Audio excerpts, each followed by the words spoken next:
Graças e paz a todos. Hoje começamos a terceira aula, né? Terceira ministração sobre seitas e heresias, também um pouco de ocultismo. Sou Júnior Batista, diácono, sirvo a Deus na Assembleia de Deus, aqui no Rio de Janeiro, Casimiro de Abreu. E hoje estaremos abordando alguns assuntos concernentes. Principalmente, vou começar nesse assunto que é o que tem se falado muito aí, e o que tem nos alertado em muitas lives, que é a questão do satanismo. De onde vem, como chegou, qual é o seu fundador? Ele, conhecido, é um americano, né? Montou a igreja satânica, é, conhecido por Anton LaLevy, nascido em 1930 até 1997. E aí ele a- tem uns dons, né? Tinha uns dons meio esquisito, como tocar música só de ouvir. Nunca tinha estudado teclado, mas sabia tocar teclado. Cansado com algumas coisas que ele via politicamente e até mesmo as coisas sanguinárias que ele acompanhava, acabou abandonando a sua fé. E aí ele monta, né, essa seita, uma adoração a Lúcifer,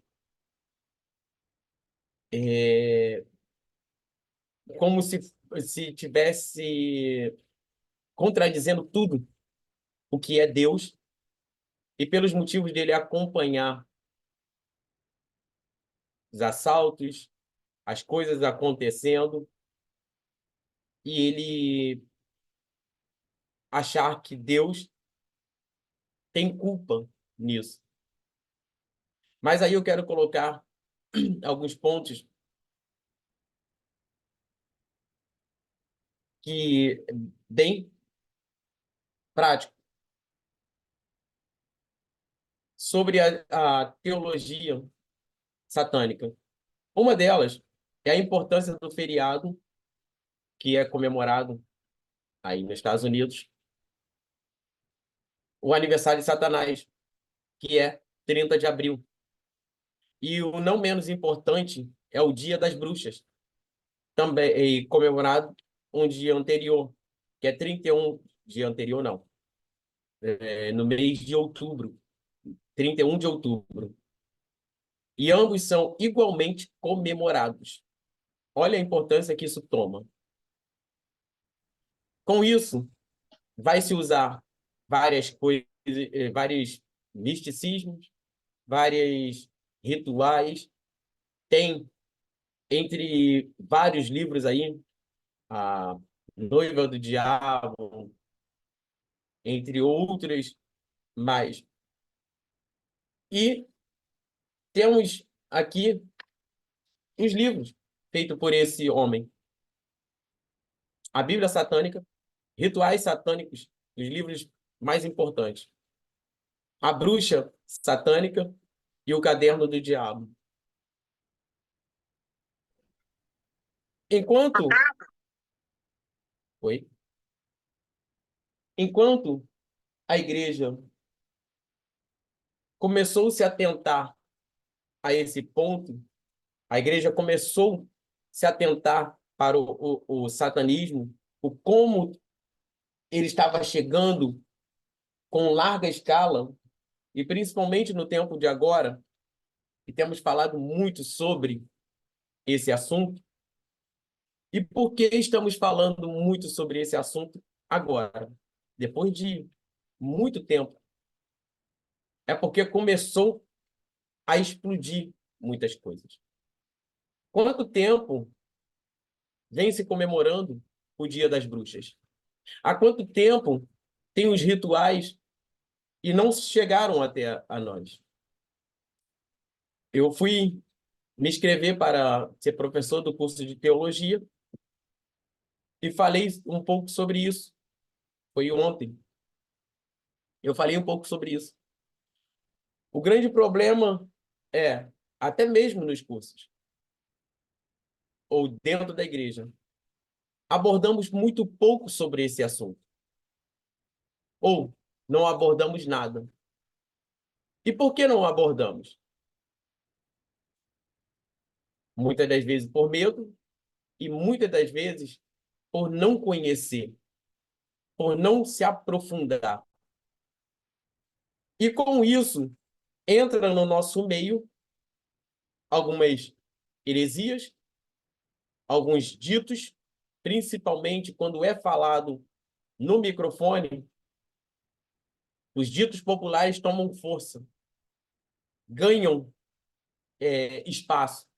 E muitas das vezes replicamos o que ouvimos de alguém e sem saber a base bíblica ou teológica daquilo ali. Enquanto a igreja começou a debater esse assunto, enquanto que nas lives começaram a ter alguns ataques, algumas pessoas implantando e dentro da igreja trazendo esse assunto à tona, quando a igreja começou a se despertar, outro assunto estava vindo pela camuflado e que tomou as rédeas aí, e que tomou um grande envolvimento incontrolável a ponto de que esse movimento ele usa principalmente a política. E aí já deixamos o satanismo. Enquanto que a igreja começou a se alertar para o satanismo, entram alguns assuntos que antes era pouco falado sobre assuntos concernentes às nossas crianças.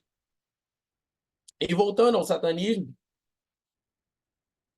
sobre essa questão do sacrifícios, e amplamente isso foi divulgado, principalmente agora nas eleições, que tinha muitos sacrifícios de criança, foi dado pedido tantas crianças para serem sacrificadas, enquanto que a gente estávamos ligado a isso, a teologia queer já estava começando há muito tempo a descortinar, a entrar sorrateiramente no nosso meio. Júnior, o que é a teologia queer? A teologia queer, o nome já diz, estranho, ou um ser estranho, que é advindo do LGBT, LGBTQ, que é a teologia mais dos estranhos. E com isso, esse movimento arrecadou muito fundos para que fosse inserido, principalmente no nosso meio, grandes teologias, colocando sorrateiramente as coisas que não conseguíamos ou não conseguimos falar ou abordar sobre o assunto. Quem ou participar do Casados para Sempre, ou ter alguma palestra no nosso meio sobre a união entre homem e mulher, Isso é errado? Não, é necessário. Porém, nossos discursos para casais se tornaram tão vazios, tão pequenos, tão pouco aprofundados. E o que essa teologia pegou aí, abraçou, principalmente no nosso meio? Trazer a questão do is e chá, que eu falando aqui para os irmãos, com certeza a maioria vai se perguntar: que isso? Da onde que veio essa palavra? É exatamente isso que eles fizeram. Começaram a entrar nas igrejas e perguntava para o pastor, apóstolos, bispos, muitos deles bem organizados, e começavam a perguntar sobre a união estável, o que o pastor ou a igreja entendia sobre esse assunto. E sempre iremos falar, não, é assim, assim, assim, trechos bíblicos que são plausíveis, trechos bíblicos que já valeria a pena rebater qualquer assunto. Mas quando você entra, e aí entra essa explicação, mas vocês nunca ouviram falar sobre Ish e Shá? Vocês nunca ouviram dizer, está na Bíblia, que o homem, e Deus formou o homem, macho e fêmea. Assim Deus o formou. E logo depois você vai ver que há uma separação. E quando você não tem base bíblica, e principalmente as pessoas que rejeitam o conhecimento de estudar, não só na sua versão, pegar o hebraico e folhear, porque essas palavras acabam sendo como uma pegadinha e você não consegue desvendar isso.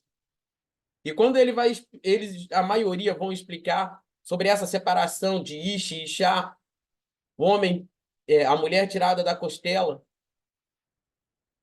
muitos, acredite, muitos começaram a mudar os seus pensamentos e adotar essa teologia. E a gente vai ver aí uma série vamos falar de brasileiros. Lana Holden, teve uns outros teólogos também do LGBT debatendo com pastores. Claro que esses não chegam perto do quanto que foi investido para que isso chegasse sorrateiramente das nossas escolas, em um público menor, para chegar até o maior. Quantas mulheres aí começaram a defender o aborto, e colocando isso como o meu corpo, minhas regras. Isso foi entrando e eu ouvi isso muito, mas muito, muito, muito. E essas pequenas coisas foram invadindo o nosso meio. E aí descobrimos pouquinho. Porque se eu perguntar aqui, como eu já perguntei para várias pessoas, vocês sabem o que é a teologia queer? A maioria fala que não sabe. Porque quando chega isso para a gente, a coisa já tomou uma forma gigantesca. E a gente não consegue mais combater com intensidade. Ou do início. E aí entra uma questão que eu quero trazer aqui. Eu já estou na segunda. Eu falei que ia trazer três. E a terceira causa mais espanto, mais conteúdo para debatermos aqui. E isso vai implicar no nosso meio. Entre irmãos. que é tratado aí por Peter Wagner, de 1930 a 2016. Foi um teólogo dos Estados Unidos, nascido em uma família anglicana. Ele mesmo ele mesmo titula, né, falando sobre esse movimento vem da terceira onda, que se refere às igrejas neopentecostais. Mas vamos dar uma breve pausa aqui e falar sobre o neopentecostalismo, ou sobre a terceira onda. Eu sei que isso é uma aula à parte, falar sobre as três ondas do pentecostalismo, como eu acredito que todos aqui têm uma raiz pentecostal ou têm uma raiz levada ao pentecostalismo, eu vou abrir um pouco mais aqui para vocês. Conhecemos a primeira onda, que advém do pentecostalismo saindo da Rua Azusa, nos Estados Unidos, por William Seymour. E ali tem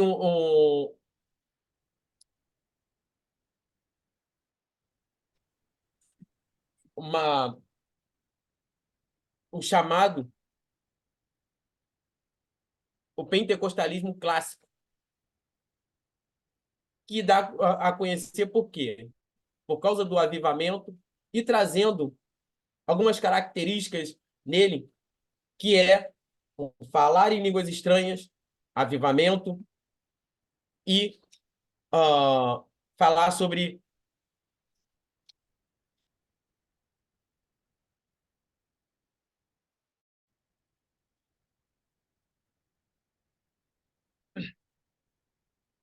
um, combatendo o anticristo, e esse é o clássico, combatendo o anticristo,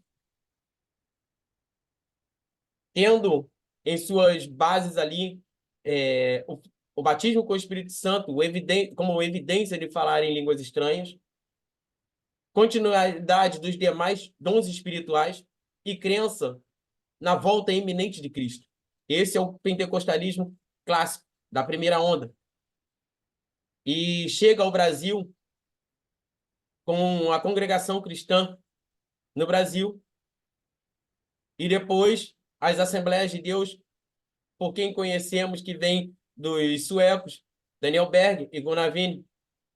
E aí, depois disso, de um tempo, vem a segunda onda do pentecostalismo, 1950 a 1960, que está ligado ao movimento mais de cura, com tendas, chamada assim pelo modo de evangelizar, promovendo em rádios, cruzadas, campanhas, e não deixando o propósito do pentecostalismo, o clássico, ainda mantendo vivo o pentecostalismo clássico, que é a evidência do falar em língua, a, a questão da busca da santificação, crendo nas curas, mas aí já começa a ter um grande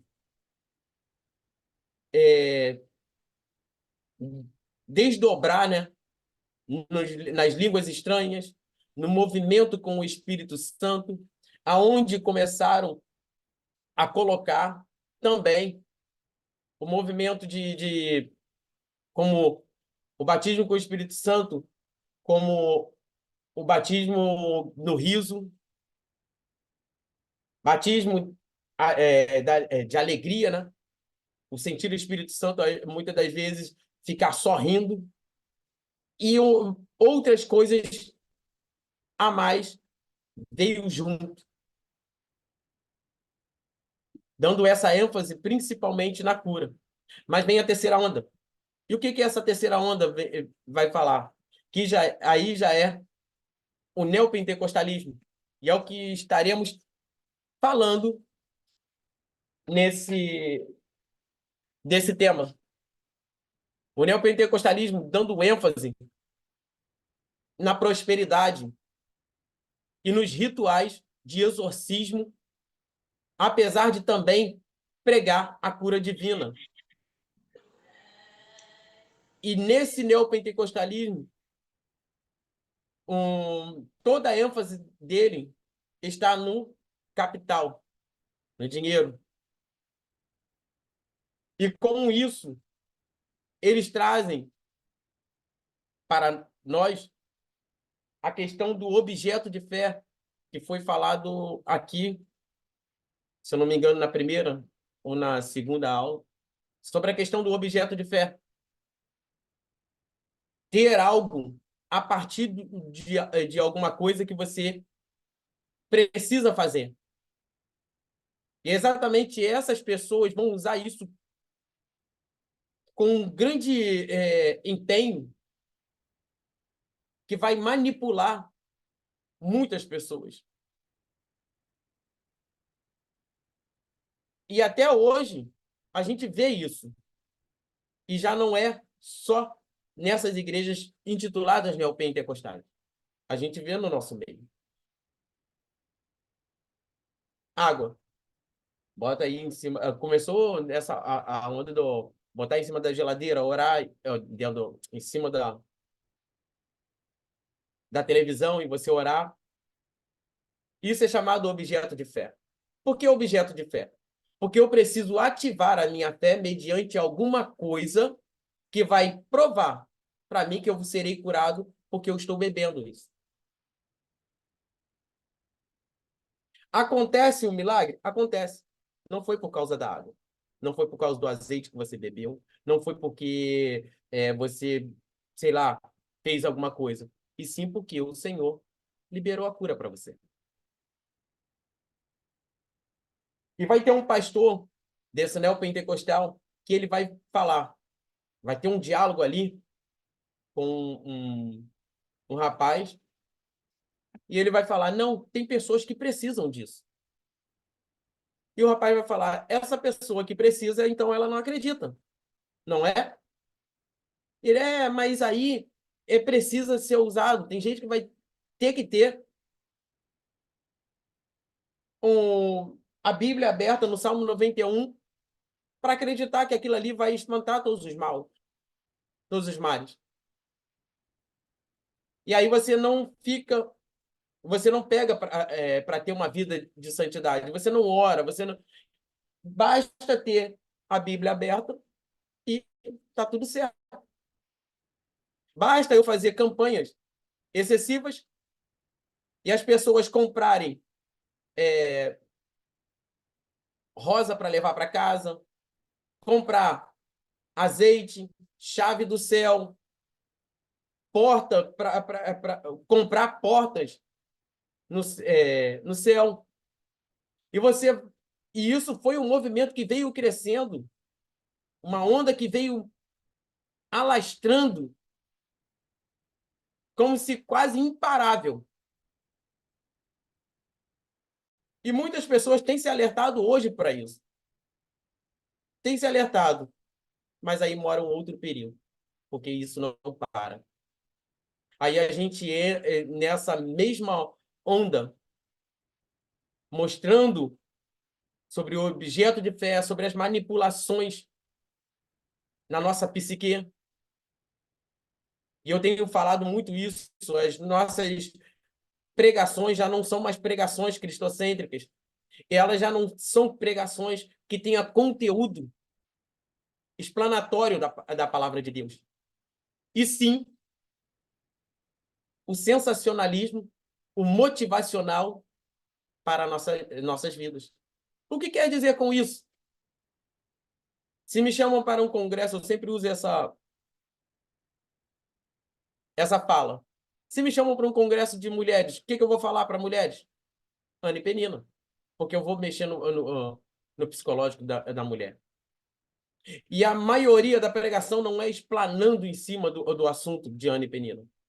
E sim dizendo que a penina na sua vida, que você vai vencer, porque você vai conseguir isso, porque aquilo outro, e você E muitas das vezes é usado as mesmas falas. Porque o seu filho que está perdido, porque o seu marido. Isso, todos nós temos problemas similares a esse. Quem não tem problema nessa vida? E misturado com isso veio as chamadas, uh, essas profecias que são, mas não são. Que Deus tem a obrigação de te dar algo assim, assim, assim. E ficou muito fácil agora no nosso meio o tal do Pix, a campanha do Pix. Para que algo aconteça na sua vida, ficou mais fácil, mais rápido isso acontecer, fazer isso. Vamos fazer uma campanha aqui. As campanhas já não são você está na igreja 7 dias. Qual é a campanha? Você faz a doação de um Pix de X valor para que destrave algo na sua vida. E quantas pessoas venderam, deram muitas coisas em busca de algo e que não veio. Porque Deus não é Deus de barganha. Não é a questão de você estar dando algo para Deus e Deus vai te dar o retorno daquilo ali. Porque isso é barganha. E Deus não é Deus de barganha. E trazendo um pouco mais além, e quando começamos a nos alertar para esse assunto, entra agora a questão do que começamos a falar de Charlie, que ele vai implantar no nosso meio, mesmo não sendo pentecostal, ele vai intitular essa teologia dele na terceira onda. Ele mesmo vai falar sobre isso. E ele tem, né, faculdades, vai crescer, se alastrar esse conhecimento. Ele escreveu vários livros, mais de 70 livros que ele escreveu. E o que estamos falando, Júnior? Essa rede, né? Vamos dizer assim, a nova reforma apostólica. E eu quero trazer novamente para os que estão aqui, ou os que estão nos ouvindo, que que não somos contra. Somos assembleanos, conhecemos, acreditamos no dom de Deus, acreditamos nos dons espirituais, no falar em línguas. Eu sou batizado com o Espírito Santo e eu acredito no poder de Deus plenamente e nas coisas que acontecem no âmbito espiritual. Acredito na batalha que se tem. Mas aí ele vai implantar algumas doutrinas que pegou no nosso meio, que chegou até o nosso meio. E quais são essas doutrinas que começaram a ter ênfase no nosso meio? Mesmo ele não afirmando ser pentecostal, pregou as novas doutrinas da batalha espiritual e outros conceitos sobre demonologia, quebra de maldição, ministério da libertação e mapeamento espiritual. E aí, principalmente esse mapeamento espiritual aí, tem gente vendendo a rodo. E tem crente caindo, achando que precisa fazer o mapeamento espiritual da sua vida.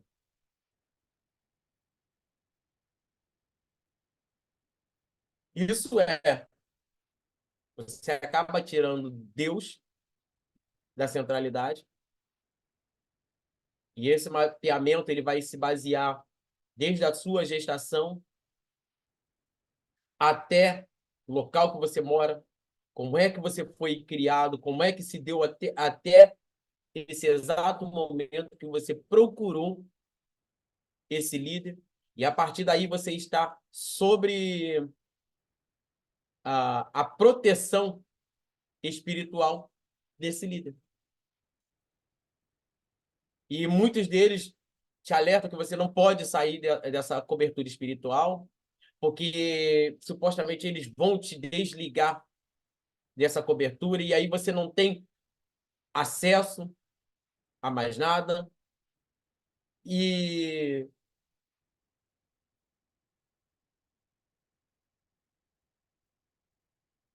essa quebra de maldição e também é outra coisa que, principalmente desde o ano passado, isso, isso veio como uma enxurrada no nosso meio, sobre quebra de maldição. E tem pastores dentro da igreja e tem pastores hoje que estão ligados a isso daí. E aí eu gostaria de estar falando sobre essa quebra de maldição. Para quem ainda acredita sobre essa maldição hereditária. E é diferente de você ter algo, por exemplo, meus pais bebiam e eu adquiri alguma coisa com relação à minha saúde, ou também, isso não tem nada a ver com maldição hereditária, como estamos falando aqui. Tem as consequências da, dos vícios que vão refletir nos nossos filhos, mas a maldição hereditária trazendo por esse meio de que meus pais pecaram e essa maldição cai sobre mim, eu gostaria que abríssemos, primeiramente, no livro de Êxodo, capítulo 20, versículo 5.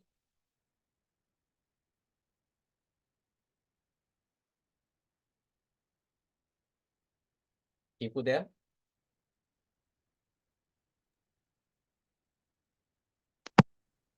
Não se prostre diante deles, nem lhe preste culto, porque eu, o Senhor, o seu Deus, sou Deus zeloso, que castiga os filhos pelo pecado dos pais até a terceira e a quarta geração daqueles que me odeiam. Exato. Aqui eles estavam falando para um povo específico, um momento específico, e sobre uma quebra que o povo não podia fazer com o Senhor, que era a quebra da aliança que o Senhor tinha fizera com o seu povo. Mas aí, como é que fica um pouco mais à frente? Antes, vamos ler em Números, capítulo 23, 23.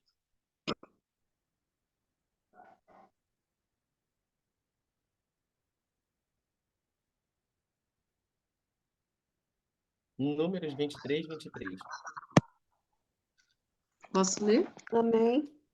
Pode ler. A irmã pode Pois contra Jacó não vale encantamento, nem adivinhação contra Israel. Agora se poderá dizer de Jacó e de Israel: que coisas tem feito Deus? Aí, estamos ainda, Alguém com o microfone aberto.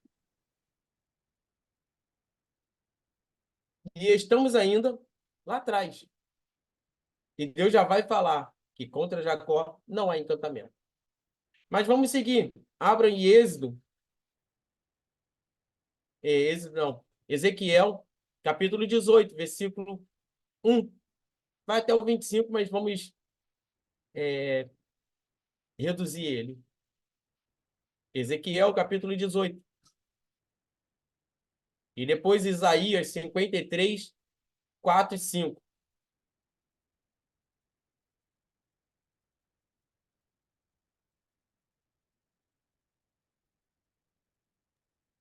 Ezequiel 18, o quê? 18, a partir do 1. A responsabilidade é pessoal. Veio a mim a palavra do Senhor dizendo Que tendes vós, vós que, acerca da terra de Israel, proferis este provérbio, dizendo: os pais comeram uvas verdes e os dentes dos filhos é que se embotaram? Tão certo como eu vivo, diz o Senhor Deus, jamais direis este provérbio em Israel. Eis que todas as almas são minhas, como a alma do Pai, também a alma do Filho é minha. Perdão, a alma que pecar, esta morrerá.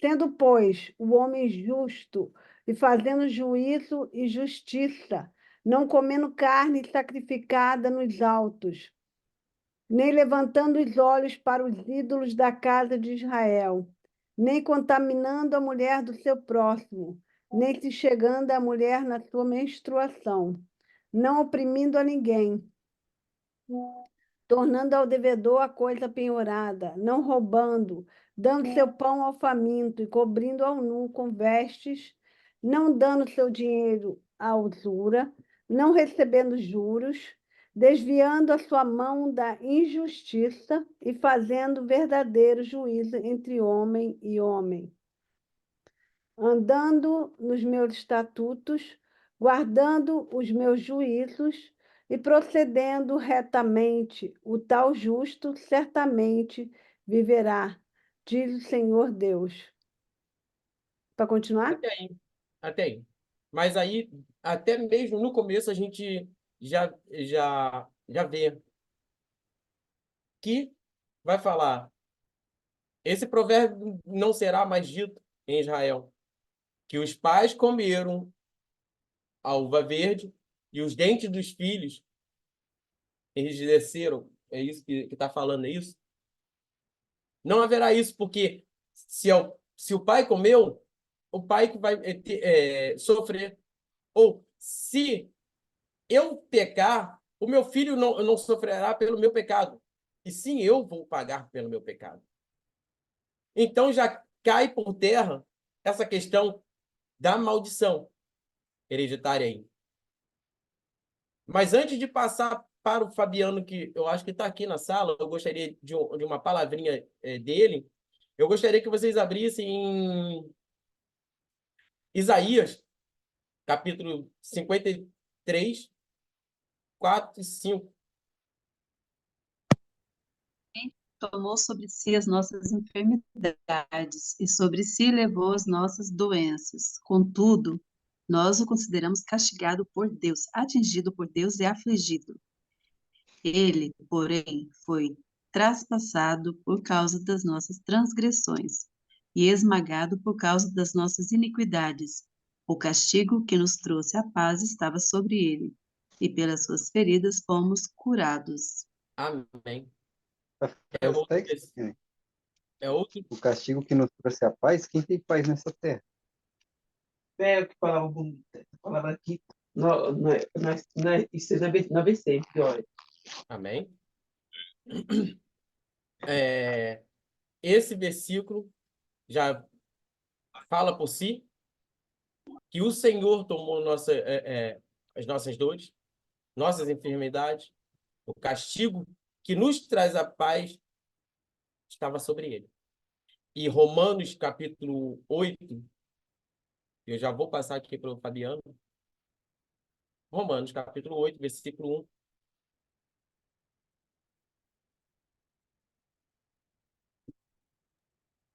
Para ler? Sim. Agora, pois, já nenhuma condenação há para os que estão em Cristo Jesus.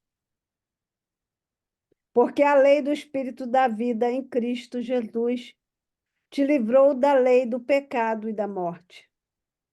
Amém. Amém? Amém.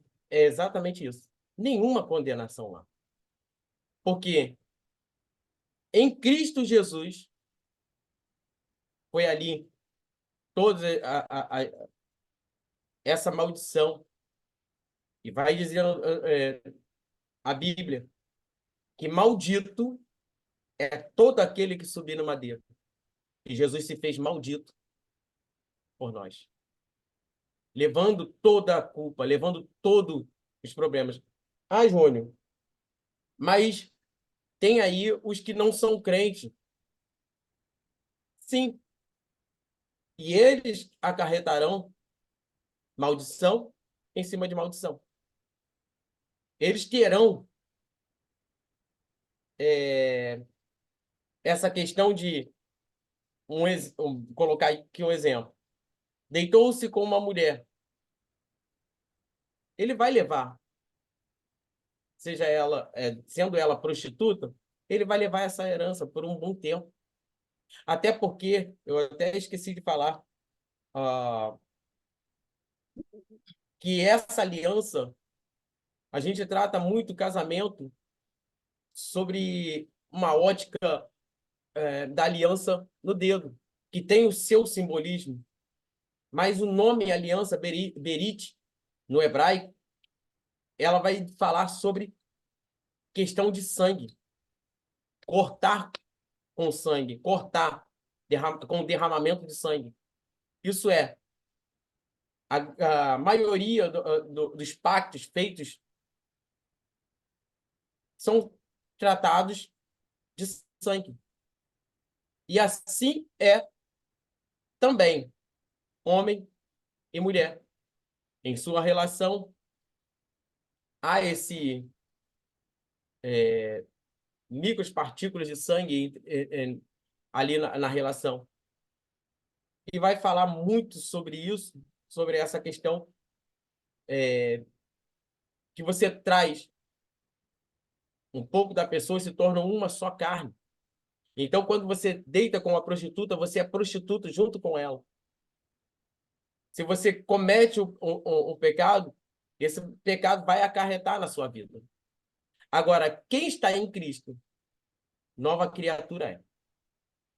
Porque quem está em Cristo, ele não comete esses deslizes que está falando sobre o pecado. E temos que ter o discernimento sobre isso. O Fabiano está na sala? Gostaria que ele abordasse alguma coisa. Ou ele saiu. Paz do Senhor, irmãos. Amém? Paz do Senhor, irmãs. Paz do Senhor, irmã Jaque. Pai, você pode Eu me- abrir a câmera, meu querido? Se não puder, tudo bem. Só porque É eu gosto de porque gravar. coloco o vídeo, ela cai minha internet, irmã. Ah, tá. Então, importância não. Pode ficar, então, de câmera fechada. Desculpa, eu posso Não, não. tentar, mas Não, tudo bem. Entendi. É só para... desculpa. Então, Pode falar. Júnior está colocando essa parte aí da maldição hereditária, né? Maldição hereditária, ela entra na história da igreja ali no final da década de 70, né? E toma uma força muito grande no meio do evangelicalismo. E ele vem por, por esse movimento de movimento no meio neopentecostal e confissão positiva e toda essa coisa aí. Então o problema é que ele se confunde muito com o palavreado pentecostal. Quando ele se confunde, é difícil de você saber o que é realmente pentecostalismo, a linguagem do pentecostalismo e essa coisa de maldição hereditária, né? Então o, o, o Derek Prince, essas pessoas que ele citou, ele vai trazer uma nova uma nova explicação sobre os males da sociedade ali, aquela coisa toda entre o que tem acontecido tanto na sociedade quanto no meio da igreja, como que tem essas influências aí. Júnior já falou sobre alguns versículos bíblicos, né, que vai falar sobre a época do Velho Testamento, sobre essa questão da maldição. A maldição para o povo de Deus no Velho Testamento, ela está ligada a Deuteronômio 28. Então, Deuteronômio 28, ela vai estar, o próprio Deus vai lidar com bênçãos e maldições. Bênçãos se obedecer os seus mandamentos e maldições se eu não obedecer. Então, Se você for ler Deuteronômio 28, está todo ligado à bênção e maldição para o povo de Israel, das 12 tribos de Israel, da maneira que Deus entregou a os seus mandamentos para eles os seguirem. E esses, dentro dessas bênçãos, tinham bênçãos para a terra, por exemplo, tinha bênçãos sobre a chuva, sobre as sementes daquela sociedade agrícola, tinha bênçãos sobre aquela coisa dos inimigos, proteger dos inimigos, tinham bênçãos para proteger dos gafanhotos, das lagartas, toda aquela linguagem de Malaquias que a gente falou, que você vê em Malaquias 3:10, está falando ali em Deuteronômio 28. Então, bênçãos e maldições está na mão de Deus. Então, ele ordena a bênção e ele ordena a maldição conforme a obediência segundo a sua palavra. Então, o que acontece? Tanto é que esses versículos que o Júnior acabou de falar aí, Deus resolve esse problema dentro do povo de Israel com essa questão de bênção e maldição sobre coisas que aconteciam sobre o povo de Israel. Por exemplo, Jeremias 31, de 29 a 34, vai falar assim: quando isso acontecer, ninguém mais vai citar o provérbio: os pais comeram luz verde e os dentes dos filhos se tornaram aço. É aquilo que ele leu aí. Então, o que acontece? Cada um vai morrer pelos seus próprios pecados e cada um vai ser responsável pela sua própria vida. Então, Deus ele começa a resolver esse problema de bênção e maldição no meio do povo de Israel com isso aí.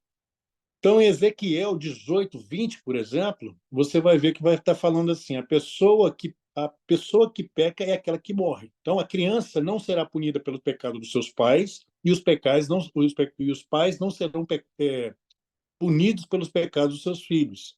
As pessoas justas serão recompensadas pelo seu próprio comportamento justo e as pessoas más serão punidas pela sua própria maldade. Ezequiel 18:20.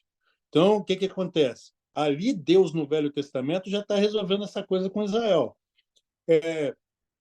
Esses crentes que querem trazer essa coisa de maldição hereditária é um novo ensino que entra no neopentecostalismo por uma vertente que vai lidar com outras interpretações teológicas. Então, tem que tomar muito cuidado com isso, porque você adota, às vezes, no meio evangélico, e você fazendo isso, você minimiza o sacrifício de Jesus na cruz do Calvário, o teu sangue e a sua autoridade, a autoridade do nome de Cristo, aquilo no seu ministério salvífico. Então, o que acontece?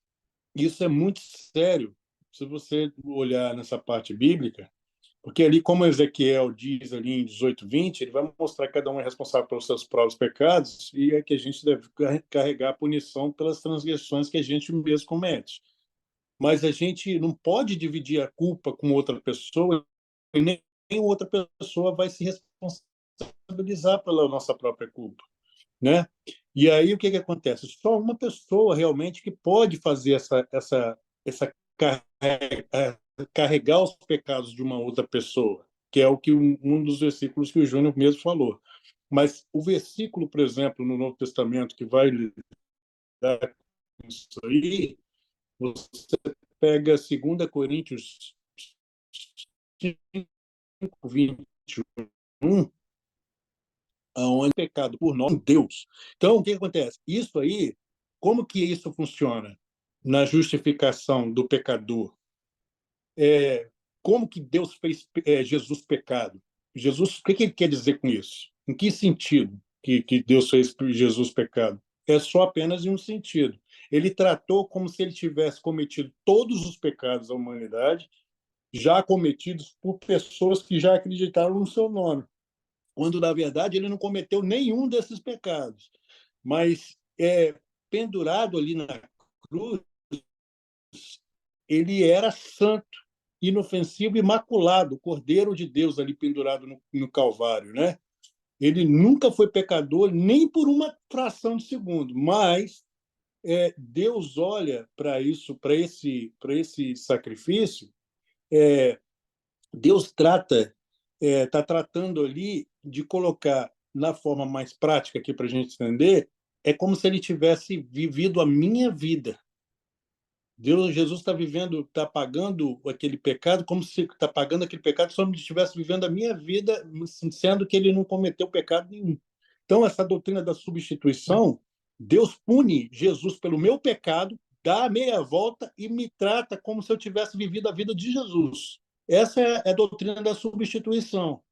Então, e isso é o coração do Evangelho. Na cruz, ele vai. O que você vê ali na cruz, ele é um perdão completo e uma cobertura de justiça vinda de Cristo. Quando ele olha para a cruz, ele vai ver você, e quando ele olha para você, ele vai ver Cristo. Então, o que acontece? Isso é muito forte no poder, no nome, no sangue, no sacrifício de Jesus no seu ministério. Então, é só Jesus que pode pagar pela punição do pecado de todo aquele que vai se aproximar dele. Então, essa é uma doutrina. O que o Júnior está falando é muito sério aí, gente. Essa coisa aí, se você não prestar atenção, às vezes, em movimentos que chegam no nosso meio, que querem trazer outro tipo de doutrina, por causa do palavreado, às vezes a gente confunde coisas, entendeu? Mas a maldição, tudo isso aí já foi paga na cruz. E Romanos 8, igual ele acabou de falar aí, não existe condenação para aqueles que têm um novo nascimento em Cristo Jesus. Não tem como condenar, porque é o próprio Deus que justifica, entendeu? Em Romanos capítulo 8, você vai ver isso aí. But anyways, Júnior, pode pegar aí a palavra. Obrigado, gente. Amém. E eu quero estar finalizando aqui com alguns versículos, alguns livros, para que possamos estar lendo aí sobre exatamente, tem uma série de capítulos e livros que vão estar falando exatamente sobre o falso profeta, sobre falsos doutores. Vamos abrir aí. 1 João, capítulo 4, do 1 ao 5.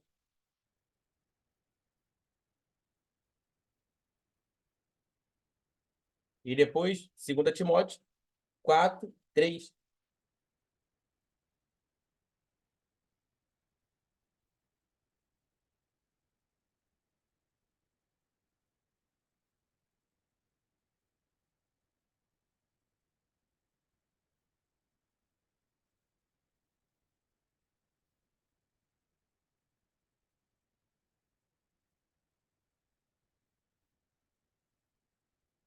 O Júnior, é para ler de novo? Sim, pode ler. 1 João 4, você falou, né? Isso. Olha que eu abri. Minha Bíblia tem um monte de coisa de estudo no meio. Ok, 4, 1, 5. Amados, não deis crédito a qualquer espírito. Antes provai os espíritos se procedem de Deus, porque muitos falsos profetas têm saído pelo mundo afora. Nisto, reconheceis o Espírito de Deus. Todo espírito que confessa que Jesus Cristo veio em carne é de Deus. E todo espírito que não confessa Jesus não procede de Deus. Pelo contrário, este é o espírito do anticristo, a respeito do qual tens ouvido que vem e, presentemente, já está no mundo. Filhinhos, vós sois de Deus e tendes vencido os falsos profetas, porque maior é aquele que está em vós do que aquele que está no mundo. Eles procedem do mundo, por esta razão falam da parte do mundo, e o mundo os ouve. Isso até Amém. o 5.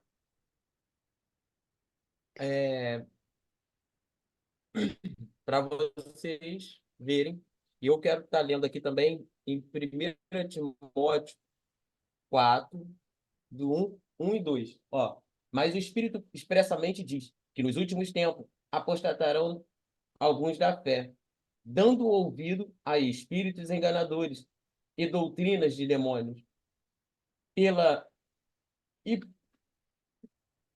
hipocrisia dos homens, que falarão mentira, tendo cauterizados as suas próprias consciências, proibindo o casamento e ordenando abstinência dos manjares de Deus. Criou para os fiéis, para que conhecerem a verdade, a fim de usarem deles com ação e graça. Mais um. E eu tinha falado... Timóteo, Isso. Segundo Timóteo. 2 Timóteo 4:3. Sim. Tá Pois aberto aí? chegará o tempo em que não suportarão sã doutrina, ao contrário, segundo os seus próprios desejos, juntarão para si mesmos mestres que lhe digam o que seus ouvidos, coçando, desejam ouvir. Esse daqui é até um pesado, né? Mas é o que tem acontecido. Muitas pessoas estão amontoando doutores, amontoando para si mesmo aquilo que agrade aos seus ouvidos. E quando ouvem a verdade, é melhor sair fora. Porque estamos vivendo um tempo que precisamos, muitos precisam só do afago, só da afirmação de algumas coisas que querem ouvir. Então amontoarão para si doutores, mestres, e muitos vão negar a fé. Muitos vão negar, como o Fabiano falou aqui, o sacrifício salvífico da cruz, distorcendo a palavra, acreditando em doutrinas de demônio, acreditando. E eu gosto muito do versículo de Salmos 1, que vai dizer: bem-aventurado é o homem que não anda segundo o conselho dos ímpios, nem se detém no caminho dos pecadores. Mas antes, tem o seu prazer na lei do Senhor. E nela medita dia e Medita dia noite. e noite. E o que é esse meditar dia e noite? Você vai andar, quando você for no mercado, você vai estar com a Bíblia na mão? Não.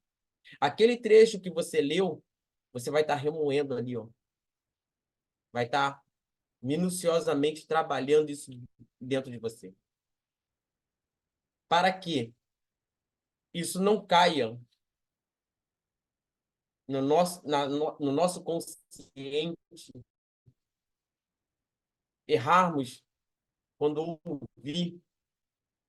E a melhor forma e o melhor jeito de você combater a heresia, combater falsas doutrinas, só tem um: o discernimento da palavra. Porque quando você não tem o discernimento na palavra, e muitos pegam aí uma coisa que já está é até chato ouvir, que a letra mata. E quando está se falando isso, né, Cegado, está remetendo à lei mosaica, porque a lei matava, a palavra matava mesmo. Pau é pau, pedra é pedra. Mas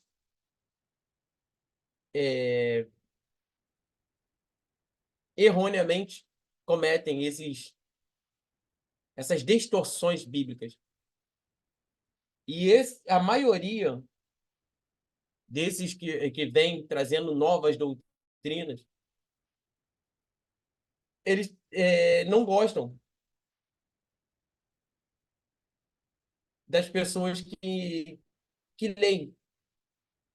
Tem umas 4 semanas, mais ou menos, que eu ouvi uma pessoa falando: olha, eu fui numa live e o rapaz lá falou que não precisávamos ler a Bíblia. Ninguém precisava ler a Bíblia. E por que isso? Porque um crente sábio, baseado na palavra, ele não cai em qualquer doutrina. E eu fecho aqui trazendo esse alerta para todos. Que ninguém vos engane. E fechando em 2 Tessalonicenses, capítulo 2, para fechar aqui, e esse é o último livro que eu quero estar trazendo aqui. Tem uma série de livros, mas eu só quero trazer isso aqui para fecharmos.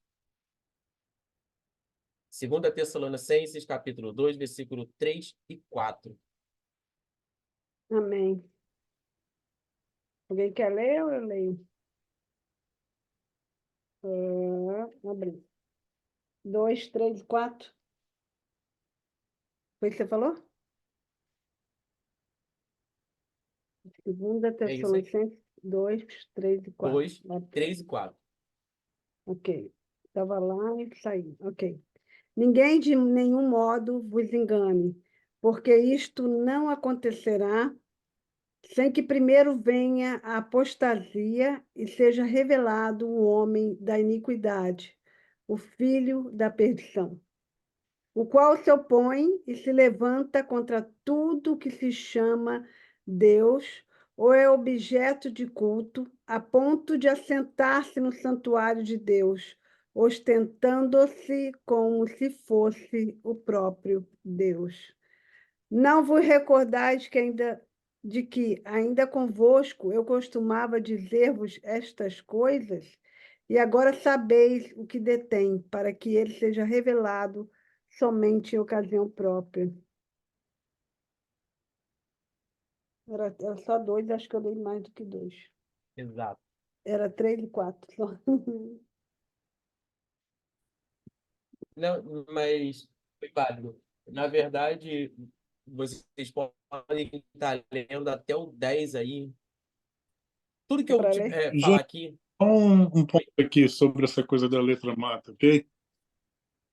Entenda uma coisa. Essa coisa de letra mata, ele é um ditado popular que se estabeleceu ali na história do pentecostalismo, logo no comecinho, entre os reformados e os pentecostais, ok? Então, o que que acontece? Tinha muito...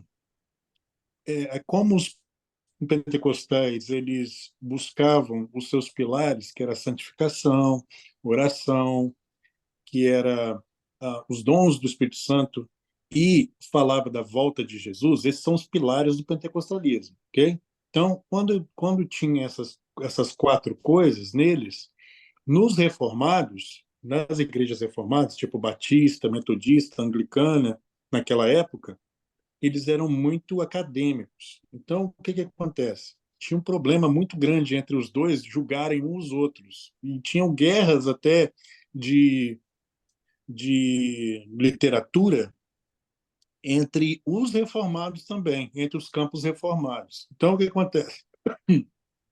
Da Reforma Protestante até o pentecostalismo no século XIX, Reforma Protestante 1517. No século XIX, o pentecostalismo começa. Ali no pentecostalismo, os reformados e os pentecostais, eles brigavam muito com essa coisa. Eu tenho o Espírito Santo, vocês não têm. E os reformados falavam que os pentecostais não tinham entendimento bíblico. Então tinha esse problema de falar dessas guerras entre eles de acusações. Quando Paulo fala que a letra mata, Paulo está falando da lei. Por quê? A lei ela vai expor o pecado. É por causa da lei que você conhece o pecado. Por isso que Paulo, quando vai falar sobre o ministério da lei, é esse ministério que mostra a incapacidade do homem de se justificar. Ele só mostra o pecado, mas a lei ela é incapaz de justificar o homem. Então, Paulo vai explicar toda essa coisa da justificação encontrada na pessoa de Jesus Cristo. Então, o que acontece? Isso é uma coisa. Para quem usa essas palavras, gente, eu vou falar aqui uma coisa com vocês. Na, quem entende dessa coisa do Velho Testamento e Novo Testamento, conhece bem o Velho Testamento e o Novo Testamento, nem usa essas coisas. Por quê? Quando a pessoa quer falar que a letra mata e fala da teologia, de conhecimento bíblico, não sabe do que está falando. Por que não sabe o que está falando? Porque Mesmo. teologia só foi fundamentada, só foi arquitetada no século XVI e XVII. Não tem como Paulo, lá no século I, estar falando de uma teologia que foi feita no século XVI e XVII, meu Deus. Entendeu? Então, o pessoal que fala essas coisas não sabe nem do que está falando quando quer julgar essas coisas. Entendeu? Então, fica até, quando a pessoa fala essas coisas nos ciclos aí de amizade, ou até no nosso meio mesmo, que isso aí ficou muito popular, quem sabe mesmo de Velho Testamento e Novo Testamento, olha para a pessoa que está falando isso, tipo assim, como uma desculpa de uma incapacidade nela própria de buscar conhecimento bíblico. Verdade. Então, e por quê? A nossa fé, dentro do pentecostalismo também, a gente foi ensinado que a nossa fé é melhor explicada pelas nossas experiências espirituais. Então, o que acontece? A gente fica com aquela coisa de querer explicar a nossa fé pelas nossas experiências, e isso virou uma normalidade no nosso meio, de a gente querer ler 2, 3, 4 versículos e passar para os nossos testemunhos. E isso virou uma identidade dentro do nosso meio pentecostal. Então, o que acontece? O povo de Deus, ele tem que crescer na graça e no conhecimento, como o próprio apóstolo Pedro vai falar, para você não ter esse problema de você crescer demais nos dons espirituais e você não ter uma base bíblica e virar fanatismo. E você não crescer demais no conhecimento da palavra e não ter a parte espiritual e virar legalismo. Então, o que acontece? São dois extremos diferentes. São dois extremos que você não pode não saber lidar. A vida espiritual, ela é lidada nas duas coisas crescendo junto, crescer na graça e no conhecimento. Então, essas duas coisas têm que andar juntas, tá bom? É só uma coisinha que eu queria falar sobre essa coisa da letra mata aí, tá bom? Obrigado, gente. Obrigado, irmãos. Obrigada. Obrigado, Júnior. Amém. Eu quero agradecer a todos que estiveram presentes até o presente momento. Deus abençoe a vida de vocês, e que possamos estar bem ligados com tudo que acontece, que tem acontecido, com tudo que ainda há de vir, porque ainda não acabou, não para por aí. Sejamos sempre alertas. Eu agradeço a oportunidade.